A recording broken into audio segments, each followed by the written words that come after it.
Hey guys, it's Isaac here, and today it's going to be part 2 of the paper game tutorial that you guys have been waiting for a millennium already, and that I have finally found time to finally make. Now, in case you don't know me, my name is Isaac. I have a paper game system called IPGS. If you want to check out more of my games, more of my cards, they're in my channel, but this is my most requested video from you guys. My paper game tutorial, and I'm ready for this. I don't care how long the video is. I don't care how long it takes to upload. Let's just get on with it. Alright guys, I'll see you there. Alrighty guys, here we are, and this is part 2 of my paper game tutorial. Now, one thing before I start off. Now, today I'm going to be showing you a little demo of how to make your own little game, which I'm extremely excited about. But first things first, what you're gonna need first, in case you haven't seen part 1, is a full pack of crayons. I prefer Crayola, but that's just me. Last time I showed you guys my 96 pack of crayons, but that 96 pack of crayons is being used currently for my cards Bullet Blast, in case you guys don't know. You need a pen. I just recommend a regular big pen. Any pen is fine, but I really like these. The little basic pens, and this is not really necessary, but I will really advise you to have your own binder. I just go overboard. You guys don't have to have this huge 2-inch monstrosity of a binder. You could just have a little one. And of course, the final ingredient is a bunch of paper. Now, for this purpose, I've put a little paper in here just to show you guys. And the last thing that I didn't show you that you might need for the paper game, which I extremely recommend, is a planner. Now, this is just my planner. As you can see, guys, I do not plan all my games, only my most recent games. As you can see, Nerf.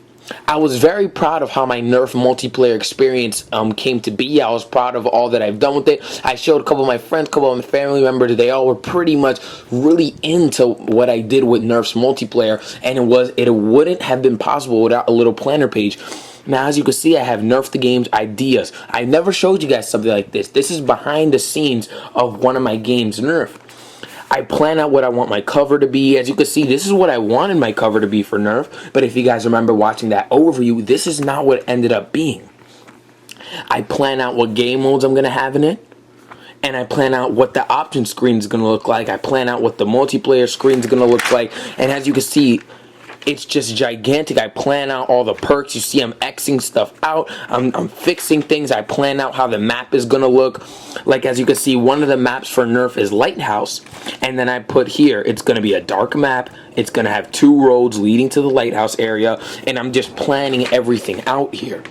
So you guys should definitely do that. As you can see, look how long the planning is for Nerf the Game. And that's why I'm very proud and was very happy to show you guys the actual game.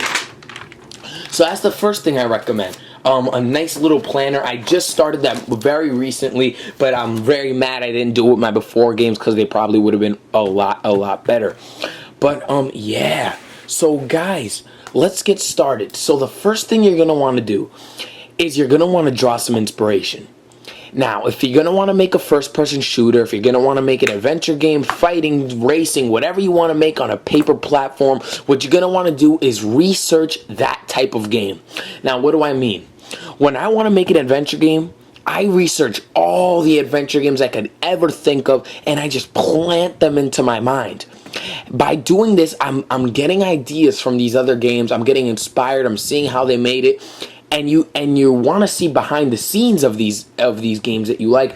And while you're watching this, something about me, this happens to me, I get inspired. I want to keep on making it by seeing the game that I'm inspired by. As you guys know, hopefully, I have a game called The Gods, and that game was obviously inspired by God of War 3, God of War series. But if you saw that game, my overview of it, it's nothing like God of War. I don't copy anything from there. That's the one thing that I don't want you guys to mistake this for. I'm not saying you go research, if you want to make an adventure game, I'm not saying go research an adventure and copy every obstacle that's there. There you have your own game. You guys know that's never good. But like, draw some inspiration. It's different, but you guys aren't dumb. You guys obviously know what I'm talking about. But yeah. So this is basically how I start my game. I open a binder here. I would have my planner here. I'll have my paper here. And what I would do is, yeah, I never actually drew something before for you guys live, so I'll try to make this as easy as possible for myself. I usually put my name on the bottom now, just so you should do that on yours, just so the people know that you made it. Kind of gives it a little copyright element. And of course I put my company's name on top. Recently, you guys know that I do that, hopefully. And then just brainstorm ideas for games. Like, there can be a lot of games that you want to do. Like, start off simple. My first game was basically called Dragon Ball Z. That was the first game I ever made for the IPGS game system, and then I evolved to other types of games. But let me go on for my head real quick. The Adventures of Fang. There. Just made it up real quick. I know it sounds bad, just bear with me. So we would call it The Adventures of Fang. Now the good thing about that title, however, if you guys want to pick a kind of title like I did right there, is that there's a lot of opportunity that could go into it. So if you guys having trouble picking a title for your own paper game, pick something that could like lead into different styles of playing. So I'm trying to make this so you guys can understand a little better. Like The Adventures of Fang, that can have a lot of obstacles, a lot of story elements, a lot of everything to it, rather than something called like, I don't know, like something more specific. So you're gonna, if it's your first game, let me slow down a little bit. If it's your first game, you're gonna want to pick a title that's more bland, more open to bigger ideas. I'm one person, you guys know I have a lot of time. I'm not sure that's a good thing, but I have a lot of time, so I've made over 45 games. So that's why I'm going to more specific titles. I mean, oh no, let me stop myself. My game Ariana, that is a perfect example of a bland title, a name. That's it. And I could easily just go anywhere with that game. So those are the titles you're going to want to be using, in my opinion, my recommendations to start off your whole paper gaming adventure if you're going to make one. So what we would do basically, you don't have to do it exactly the way I do it. This is just the way I do it though. I would write the in small letters. Sorry, I'm not writing neat, guys. I can't really write with like the whole camera in my way. I would write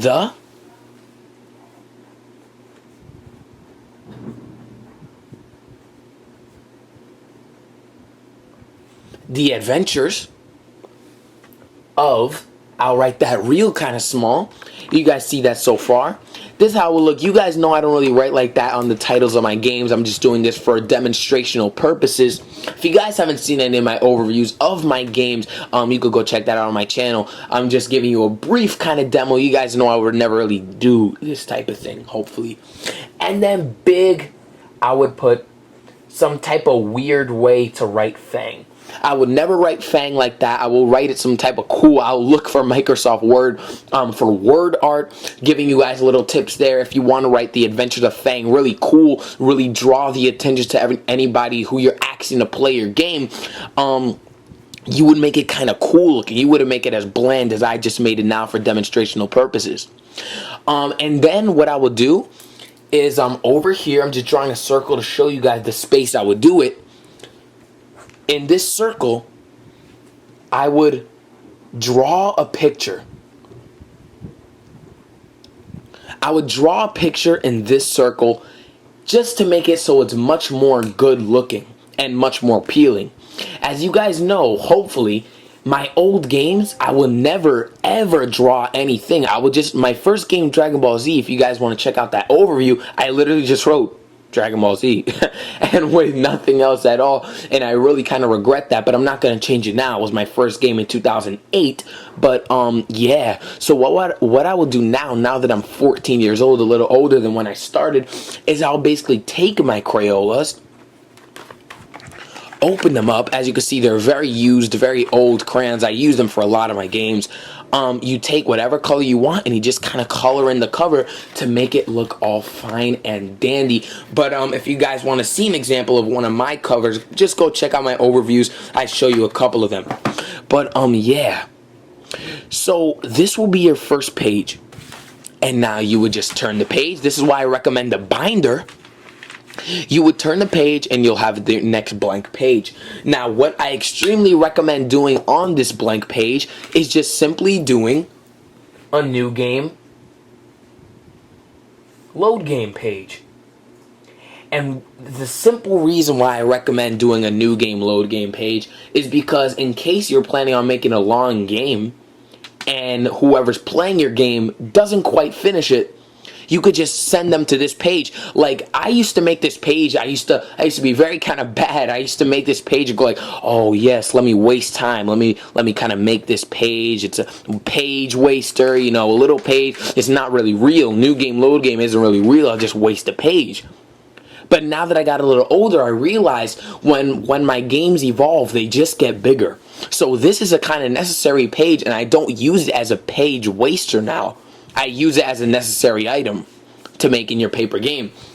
So I will definitely recommend for any of you guys trying to make your own paper game, even if you're making it short, long, whatever, include a new game load game screen. Of course, you guys don't know I don't write new game load game like this. In Ariana, I had a big castle, and then in there I wrote new game load game because you want to make your new game load game screen look as good as it can look. So that's pretty good. So you would kind of decorate that. So the game is called Adventures of Fang, as the demonstrational purposes are showing us. And I would probably put like teeth or some type of bat, vampire type, something that involves fangs in the new game load game screen. And you would do that in my recommendation because it will kind of get the player kind of getting hyped up about what this game is going to be. You put little snippets of the obstacle courses in the game, and that's just my opinion of how you're going to make your player be very, very excited. So then we will turn the page, we'll go to the next blank page, and then here is usually your game mode screen. So at the top, you can put it wherever you want, but just me, I recommend putting it at the top because, I don't know, it's just a center of attention.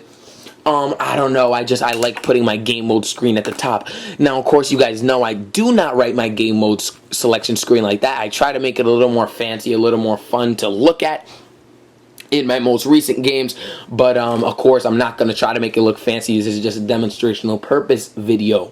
So, this is the game mode screen. What you would want to do is have one main mode, and I would recommend 2 side modes. Now, you guys might be saying, Isaac, your Ariana game only had 2 modes. That's what I'm saying. Every one of your games doesn't have to have 3 main modes. I'm just saying that's what that's a good amount of modes to have. But my Star Wars game had like 7 modes or whatever. But then my Ariana game, which some of you guys liked much better, had only 2. So it doesn't really matter. I just don't recommend putting one mode because then the game will kind of get boring if you ever get to finishing it. Now, a little secret from me, I would recommend making a main game mode, which is like, you know, your adventure mode, your campaign, whatever, and a shop mode. If you can't think of any extra modes to do, just throw in a shop mode. I'm telling you, like for Ariana. The shop mode in Ariana expands the gameplay so much because instead of you just beating Ariana and just saying, okay, good game, whatever, you can go back to the shop mode, and there's plenty in the shop mode. There's enough motive for you to go back to the game and play it over again. And that's what you basically want to do. You want to have interesting things to buy in the shop mode that kind of benefit the main game, and that's going to make people really, really want to play the game over and over again. And overall, you'll have a final standing game